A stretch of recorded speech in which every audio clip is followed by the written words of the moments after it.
Okay, well, who are they doing this for? Are they in a gang? How is this whole thing set up?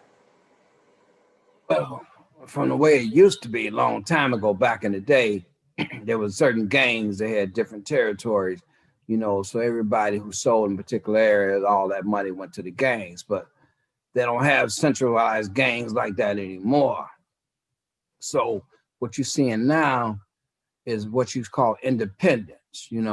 Somebody gets a little stash, they set up, they hire a couple what they call runners to sell for them.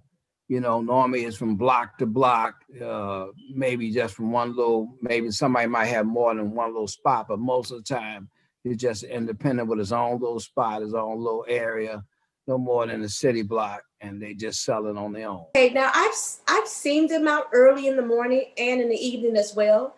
So the typical street dealer, what time does he start and how long is he out there? Well, you can start early as 6 o'clock in the morning, and you might go 6, 7 o'clock in the evening, 8 o'clock in the evening. Not too late, because once you get dark, you got to start shutting down the spot.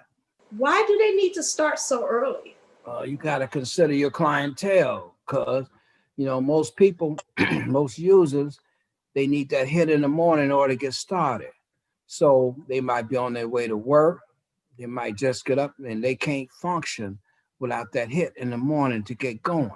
So if you're going to serve your clientele correctly, you got to be out there. You got to be out there early. You got to be there when they need you. What is your fastest moving product?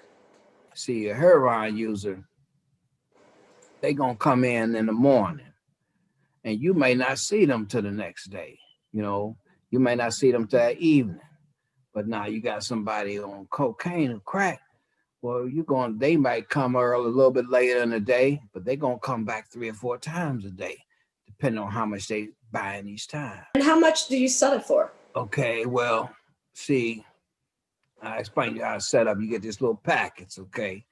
These little packets, they call jabs. You get about 13, 14 packets in a jab. Then you sell each little packet for about $10.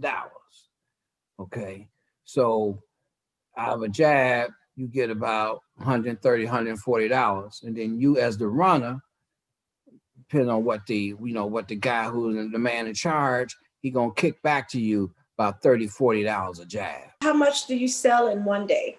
Well, again, that depends on your spot. If you got a high volume spot, you can sell 5, 6 jabs a day, depending on how many other runners you got to work with. If they got 4 or 5 runners, they might not sell that. You might not get a chance to sell that many. But if you got a low volume spot, you might sell 2 or 3 jabs a day.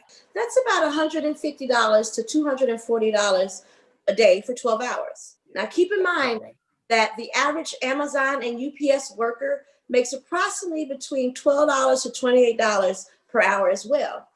Now, I can do this working 40 hours with benefits and raises, with breaks, with lunch breaks, and not working in the cold, not worried about being arrested, not worried about being shot or killed. So what is the pull? Why is so many of our young men doing this?